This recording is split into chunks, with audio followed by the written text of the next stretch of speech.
Shalom, shalom, mes bien-aimés dans le Seigneur. Je vous salue tous au nom suprême de Jésus-Christ, notre Seigneur et Sauveur. Bien-aimés, ce matin, je vais partager avec toi la pensée du jour qui a été inspirée du livre de Luc 6, versets 12 à 16. J'espère que tu vas bien. Nous voici le vendredi 28 février, le dernier jour du mois de février. Nous allons entamer le 1er mars demain. Bien-aimé, ma prière pour toi est que tu ne laisses pas passer cette année sans que tu aies acquéri de la sagesse, sans que tu aies acquéri de la connaissance, sans que tu aies acquéri une saine manière de vivre. Ma prière est que cette année 2025 soit pour toi une année où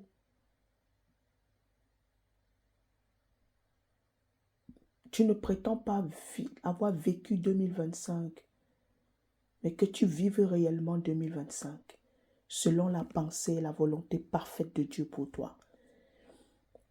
Alors je prie au nom de Jésus, pour toi et pour moi, que Dieu nous donne les clés, les moyens nécessaires, que Dieu nous capacite, que Dieu nous rende sensibles, que Dieu nous sorte de toute distraction, que Dieu nous rende sensibles à sa volonté, à sa voix, et qu'il nous sorte de toute distraction.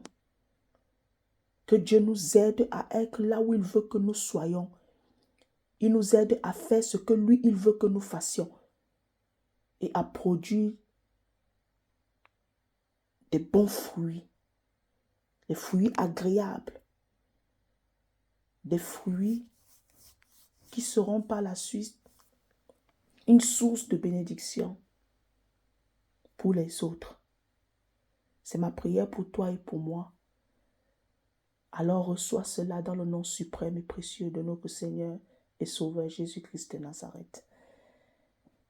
Alors sans plus tarder, comme je l'ai dit, je vais prendre Luc 6, versets 12 à 16. Je lis pour la gloire du Seigneur. En ce temps-là, Jésus se rendit sur la montagne pour prier et il passa toute la nuit à prier Dieu.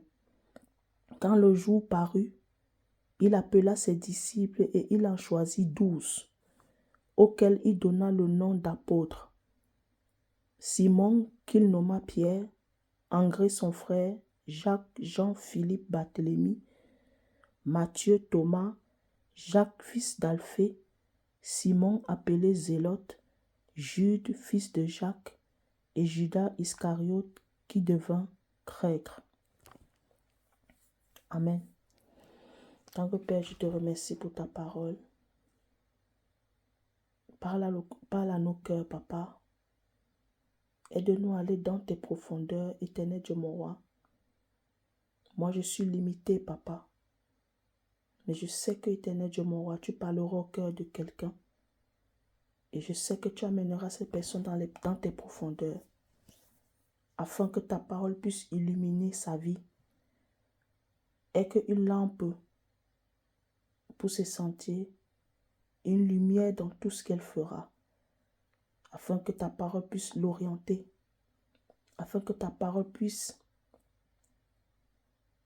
la mener dans le droit et vrai chemin, le chemin qui mène à la vie éternelle. Amen. Bien-aimés, vous savez, j'ai souvent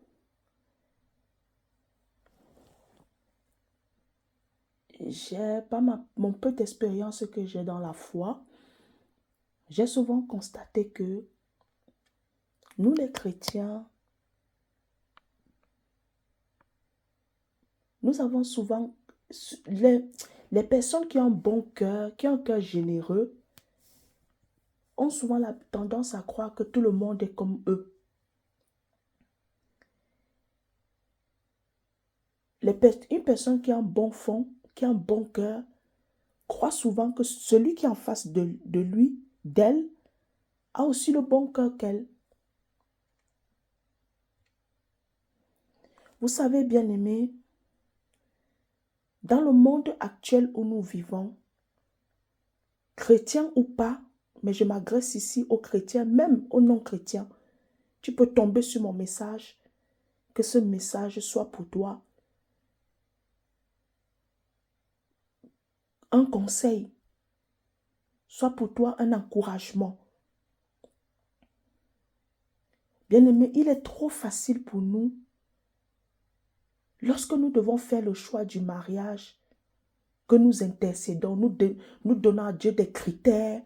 Des fois même nous disons à Dieu, ah papa, moi je ne veux pas que mon mari soit comme ça, je ne veux pas qu'il ait les yeux comme ça, je veux pas. Ça c'est bien. Mais ne nous arrêtons pas à choisir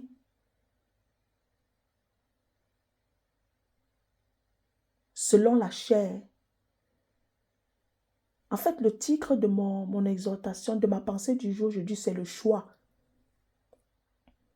On dit le Seigneur Jésus-Christ, quand il est, avant de choisir ses disciples, il en avait plein. Je crois, si je ne me trompe pas, il en avait 120. Mais lorsqu'il a fallu faire le choix, on dit Jésus a passé toute la nuit, passa toute la nuit à prier Dieu. Nous devons savoir que Jésus, quand il était sur la terre, il était 100% Dieu et 100% homme aussi. Ça veut dire que Jésus pouvait ressentir les mêmes souffrances que nous ressentons. Ça veut dire que Jésus pouvait ressentir les mêmes peines que nous ressentons. Jésus avait besoin aussi d'avoir une intimité avec son Père, avec le Père céleste. Donc, ce qui veut dire que tout ce que Jésus faisait, Jésus ne faisait rien sans Dieu, sans son Père.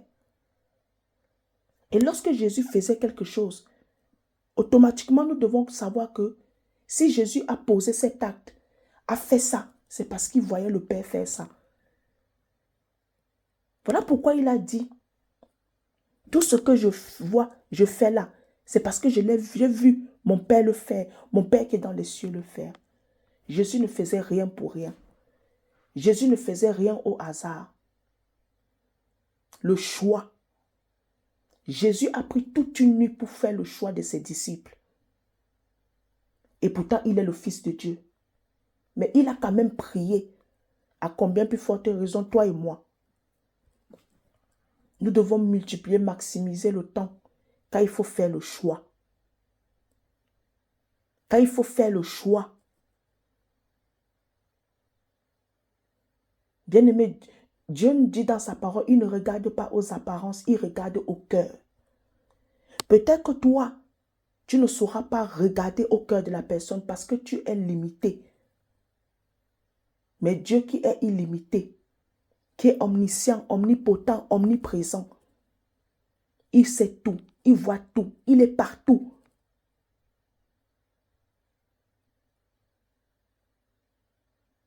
Tu peux aller fléchir tes genoux près de lui pour qu'il te révèle les choses cachées, les profondeurs du cœur des gens que tu veux faire entrer dans ta vie.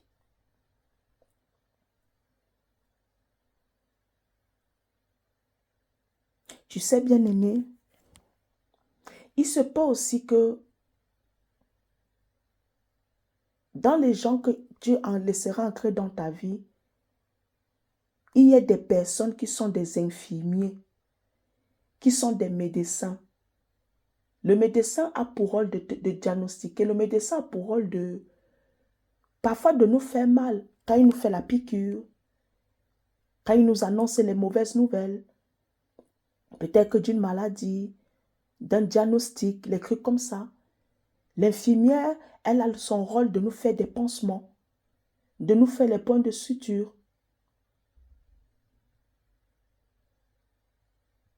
Souvent, Dieu permettra que ces personnes-là jouent le rôle des infirmiers, des médecins dans nos vies, les personnes que tu choisiras, dans le seul but de sauver ton âme, dans le seul but de te briser, dans le seul but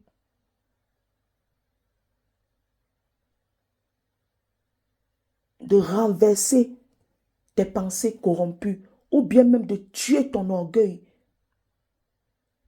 Mais tout ça, il faut que ce soit Dieu qui fasse le choix pour toi.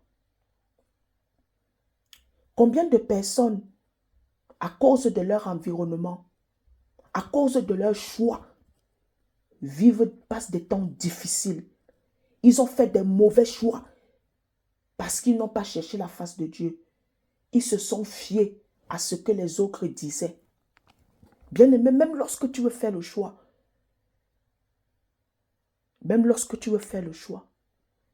ne te fie pas seulement à ton instinct. Va auprès de Dieu. Dieu te parlera. Tant que Dieu ne t'a pas parlé, ne fais pas un choix. Ne prends pas une résolution. Ne prends pas une décision.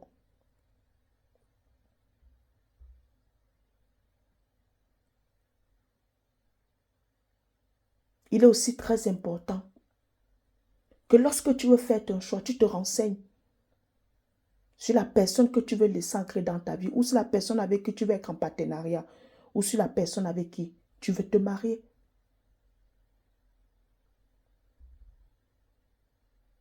Ou sur la personne à qui tu veux confier. Tu veux te confier. Est-ce que c'est une personne intègre? Est-ce que c'est une personne loyale? Est-ce que c'est une personne vraie? Est-ce que c'est une personne qui est généreuse, qui a un bon fond?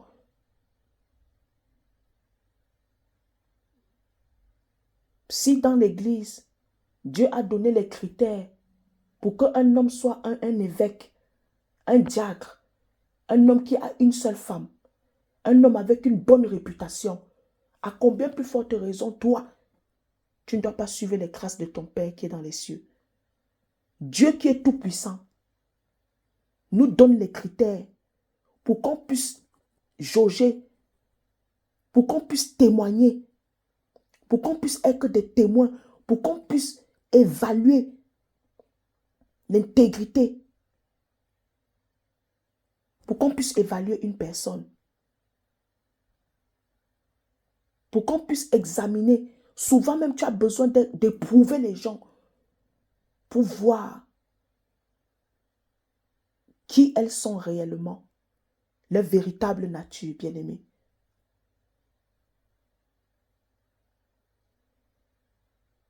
On dit Jésus a passé toute la nuit à prier Dieu.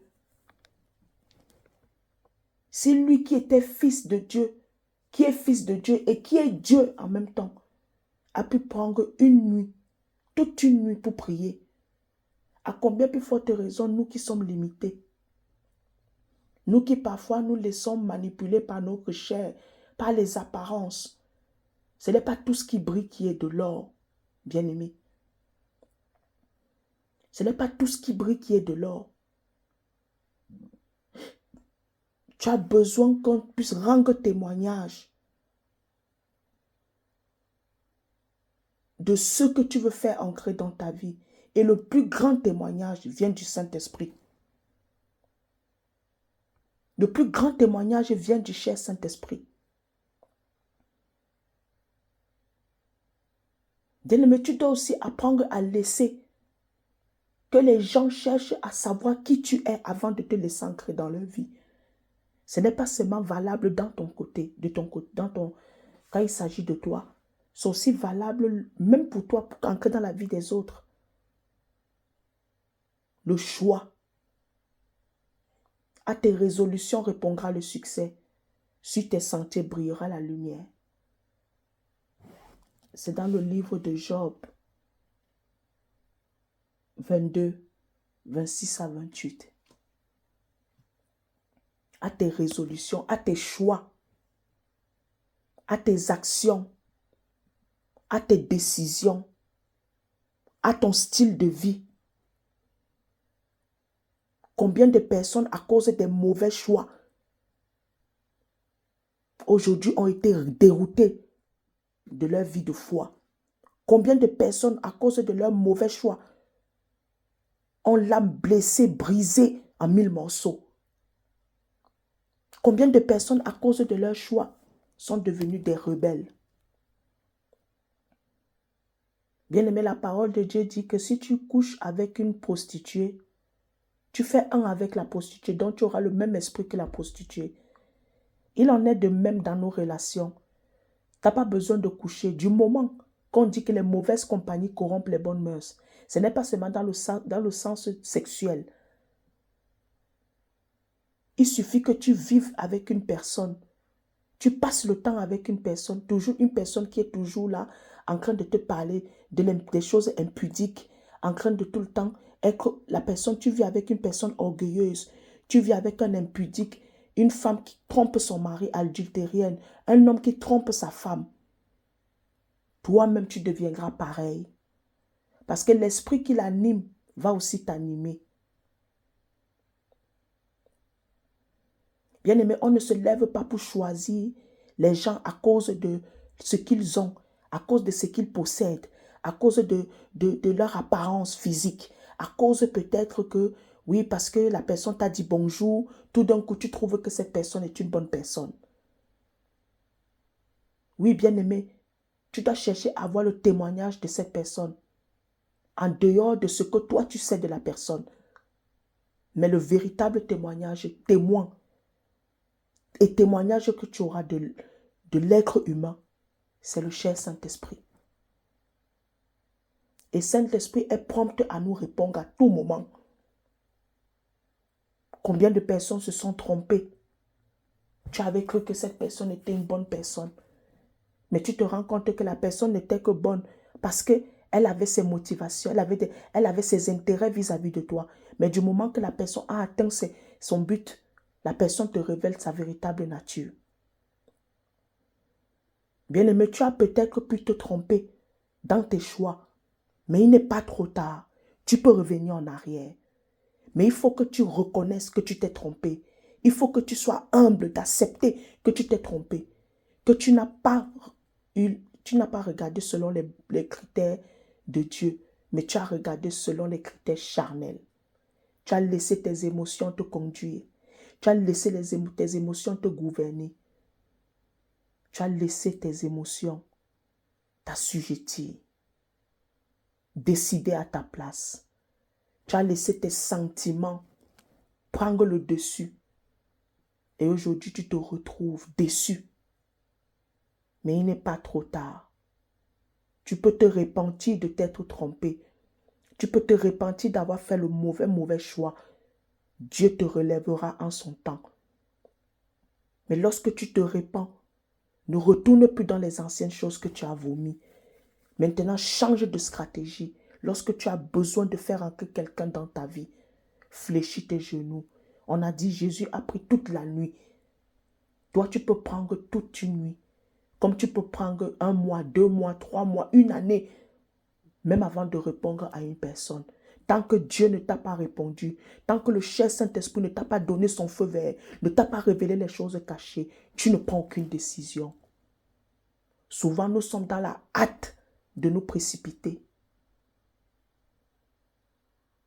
Parce que nous sommes à la base des êtres humains impatients. Nous voulons faire les choses vite fait et nous aimons la voie de la facilité. Bien-aimé, même si tu dis à la personne que donne-moi 1 mois, donne-moi 6 mois, donne-moi une année d'abord. Laisse-moi, je prie. Donne-moi du temps. Tu n'es même pas obligé de lui dire que tu vas prier. Donne-moi du temps. Si la personne-là est vraiment une bonne personne, tu sauras si elle est une bonne personne, si elle te laissera ce temps. Si la personne ne veut pas te laisser le temps, elle veut que tu te précipites vite. Comprends déjà que c'est un signe. Et bien aimé, souvent aussi, Dieu me l'a appris l'année passée en 2024. Dieu ne va pas forcément venir te dire que cette personne-là n'est pas une bonne personne pour toi. Cette personne-là, tu ne peux pas la laisser entrer dans ta vie. Seulement à cause de l'attitude de la personne. Le comportement que la personne affiche. Bien aimé, tu sais, on peut cacher notre véritable nature, mais notre véritable nature ne se cachera jamais jusqu'à la fin. Ça ne perdurera pas. Voilà pourquoi il était très important d'éprouver les cœurs. D'éprouver les cœurs des gens. Il est très important d'éprouver l'homme. D'éprouver celui ou celle que tu veux faire entrer dans ta vie. Ici, je ne suis pas seulement en train de parler du mariage, même dans tous les domaines de nos vies, même entre nous les frères et sœurs. Ce n'est pas parce que tu pries avec un frère ou une sœur dans la même dénomination, dans la même église, que tu penses que ce frère et cette sœur-là est comme toi. N'oublions pas que la parole de Dieu dit, l'ivraie et le blé sont ensemble et ils se ressemblent. L'ivraie et le blé sont ensemble. Ils se ressemblent. Tu peux te tromper. Tu peux penser que tu as fait le bon choix et pourtant c'est l'ivraie que tu as choisi. Parce que les deux, si tu n'as pas le discernement, tu ne peux pas distinguer véritablement, faire la différence entre le blé et l'ivraie. Je ne parle pas ici seulement des choix du conjoint, de la conjointe, non. Je parle même dans tous les domaines de nos vies. Dans tous les domaines de nos vies. On doit toujours chercher à l'approbation de Dieu, la volonté de Dieu, la pensée de Dieu. Il est impératif, voire primordial. Tu ne t'appartiens plus en tant que chrétien. Ta vie ne t'appartient plus. Ta vie appartient à Jésus-Christ. Parce que si tu fais une erreur, tu fais des mauvais choix, n'oublie pas que tu es le sel de la terre, la lumière du monde. Et tu es d'abord premièrement la lumière de ta famille. Si c'est qu'aujourd'hui tu te trompes dans un domaine où Dieu avait prévu de t'élever pour que ta famille soit bénie, tu t'imagines? Tu t'imagines la souffrance que tu vas laisser à ta famille? Souvent nous oublions ça, que nos choix peuvent avoir des répercussions, des conséquences dans la vie de ceux que Dieu nous a donnés. Imaginons un peu Joseph. Chez Pharaon là-bas, il couchait avec la femme de Potiphar. Qu'est-ce qui allait arriver? Joseph allait hypothéquer sa destinée et en même temps la destinée de sa famille. Regardons l'histoire de Salomon. Pas de Salomon, de Samson. Samson faisait de très mauvais choix pour ses propres intérêts, mais Samson ne faisait jamais des choix, ne prenait jamais des décisions en fonction de la volonté de Dieu. La force de Samson, c'était pour ses propres intérêts, ce n'était pas pour les intérêts du peuple de Dieu. Regardons comment le peuple de Dieu a souffert parce que Samson était quelqu'un de pas vraiment sérieux, inconscient, égoïste.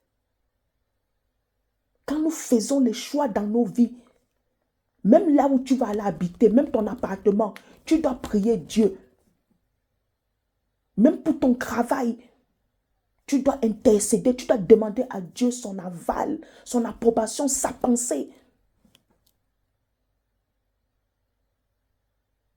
Tu dois interroger Dieu. Et tant que Dieu ne te répond pas, souvent nous pensons que quand il faut donner la réponse tout de suite, on dit que Jésus a prié toute la nuit. Le lendemain, après sa prière, il a fait le choix. Il y a des réponses que Dieu nous donne instantanées. Parce qu'il sait, Dieu est très conscient, Dieu est sage. Il est un papa responsable. Parce que Dieu sait que si c'est par exemple pour un travail, si c'est par exemple pour un appartement, Dieu sait qu'il faut répondre rapidement. Dieu nous répondra rapidement, mais il y a des réponses que Dieu ne va que nous répondre lorsque nous serons matures, nous aurons la forme, nous aurons le sens de responsabilité. Lorsque nous serons fin prêts. Tu ne vas pas dire à Dieu, papa, je veux un mari. Tout de suite, Dieu va te répondre comme ça. Non. Dieu va d'abord travailler en toi. Dieu va d'abord te transformer toi afin que tu puisses attirer l'homme selon son cœur dans ta vie.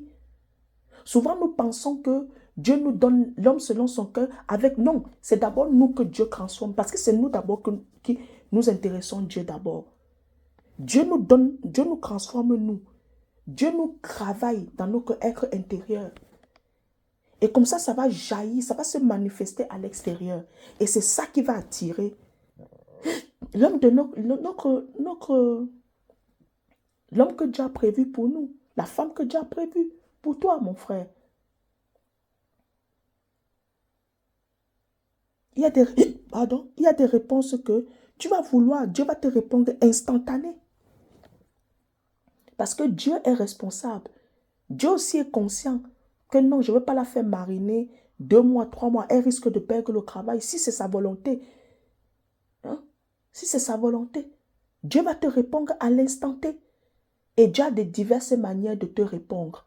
Par la paix, par la conviction, par la joie et même par les rêves. Dieu peut même te parler au travers d'une prédication de sa parole. Tu es en train de prier comme ça, intercéder. Dieu te donne un verset biblique. Tu vas là-bas, il t'a répondu. Il te suffit d'être sensible à la voix de Dieu. Il te suffit d'être attentif à sa voix, à ses instructions.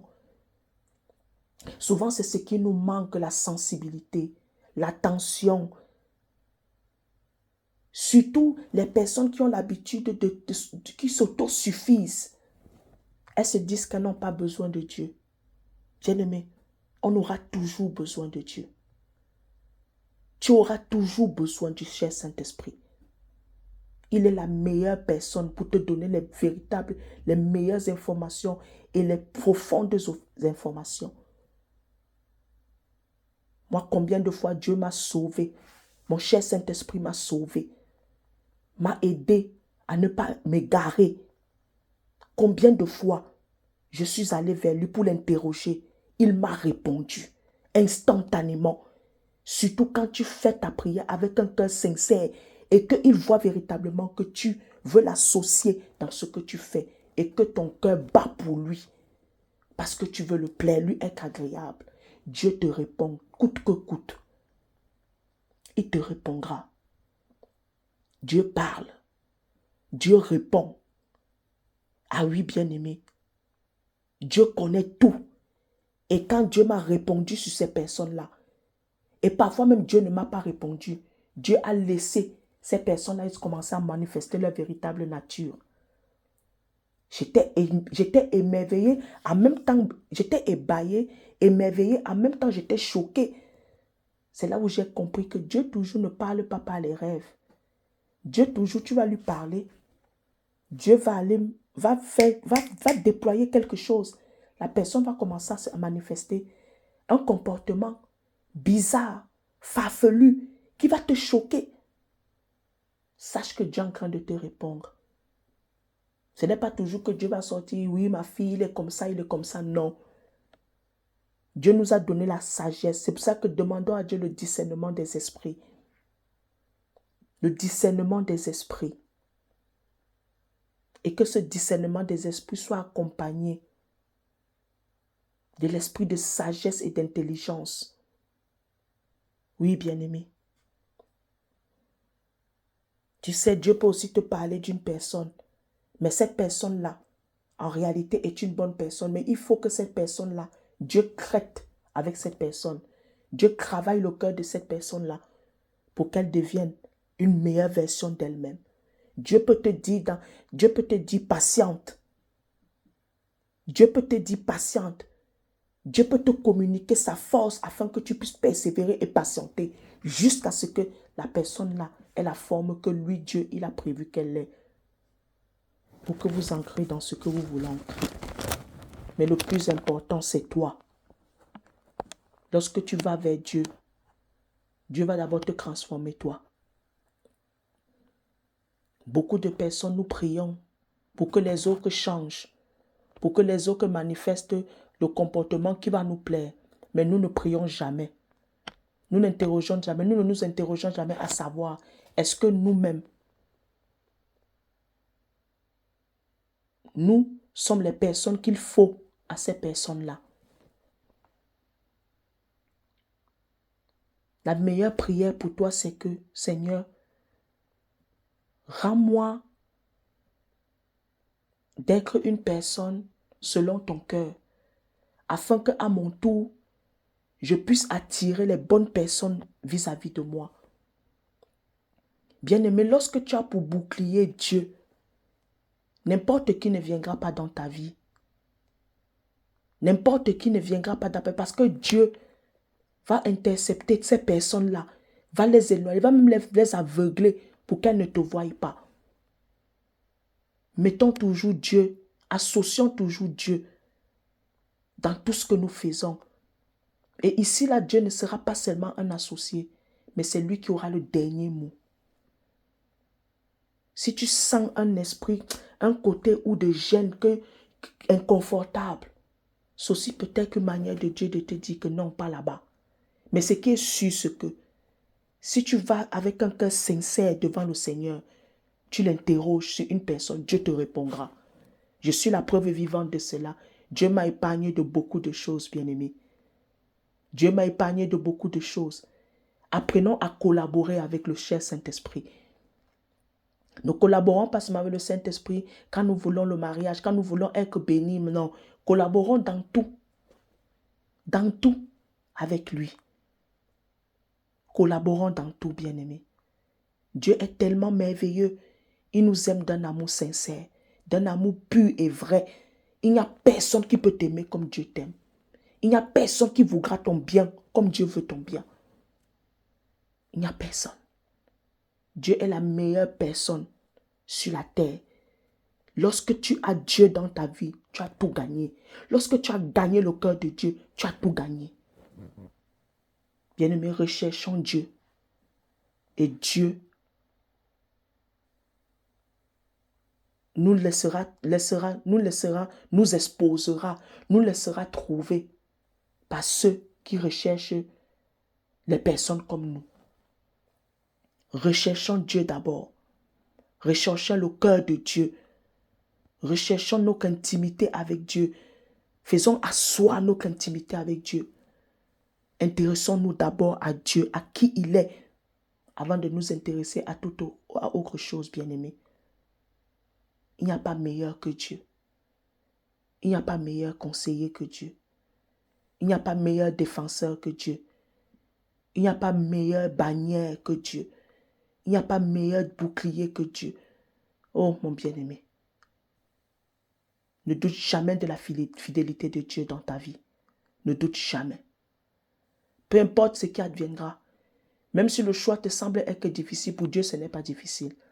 Justement, c'est lorsque toi tu atteins tes limites que tu dois laisser Dieu maintenant ancrer. Prendre ton dossier en main.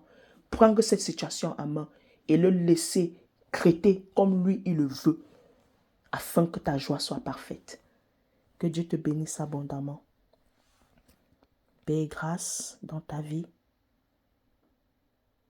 Et que Dieu te conduise en toutes choses par son esprit.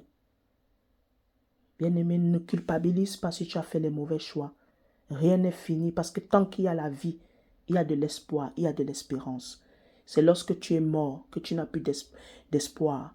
Et surtout, si c'est que tu es mort en ayant fait les mauvais choix, le mauvais choix de ne pas choisir Jésus. Parce que même lorsque tu es mort, en vérité, tu n'es pas mort. Tu as une nouvelle expérience. Tu as une glorieuse espérance qui t'attend. La vie éternelle. Alors, bien-aimé, il se peut que tu aies fait des mauvais choix par ignorance ou bien parce que tu t'es laissé dominer, manipuler par ta chair, par les gens qui sont autour de toi, par tes émotions, tes sentiments, par le paraître, par la vue. La parole de Dieu dit que nous, on ne marche pas par la vue, mais par la foi.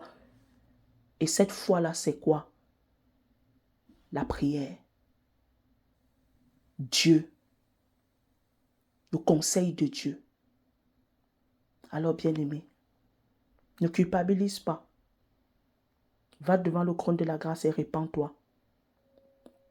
Dieu te relèvera en son temps.